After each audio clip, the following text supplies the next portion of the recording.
Little wonder that most people reject anything that doesn't reflect their own actual point of view. And there's a reference in Jeremiah 10:23.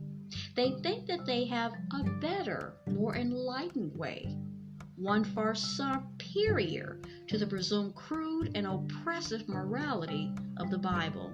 Nevertheless, God's law far excels alternative moral values of anything that man can come up with.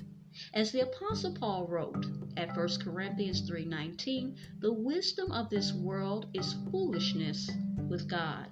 So historically, no nations or peoples have wanted to be governed by all of the 10 commandments because they go against the grain of what is considered human nature.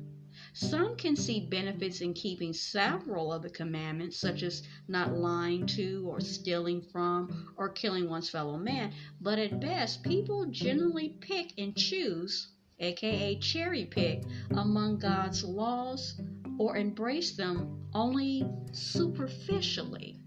Even when people keep the letter of those laws, they often miss their spirit and intent, which Jesus Christ defined as love toward God and love toward our fellow man.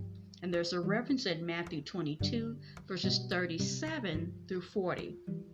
So in rejecting God's revealed way of life, people unknowingly cut themselves off from blessings and actually sentence themselves to a world of suffering. As his word tells us, "See, I have set before you today life and good, death and evil. In that I command you today to love the Lord your God, to walk in his ways and to keep his commandments, his statutes and his judgments, that you may live and multiply, and the Lord your God will bless you." Found in Deuteronomy 30:15 and 16. It is actually very sad that most people choose not to accept God's offer of a way that will lead to an abundance and a very fulfilled life. There is much more to learn about this vital subject, okay? And in this episode, we've only scratched the surface. But I would like to think that this will leave something on your mind, in my mind as well.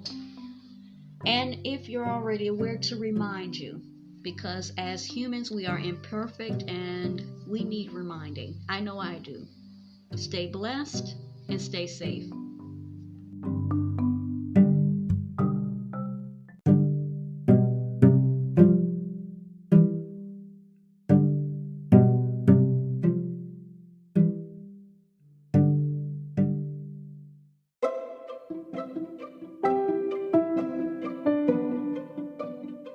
You were just listening to Teachable Moments with April podcast. I truly hope you enjoyed this episode. We invite you to stay connected with us on our other social media platforms: TikTok, Pinterest, Instagram, Threads, YouTube, and now Rumble. You can also leave us feedback in 3 ways: in the Interact features section on the Spotify app, voice messages to the podcast through our customized link, or at teachablemomentswithapril@gmail.com.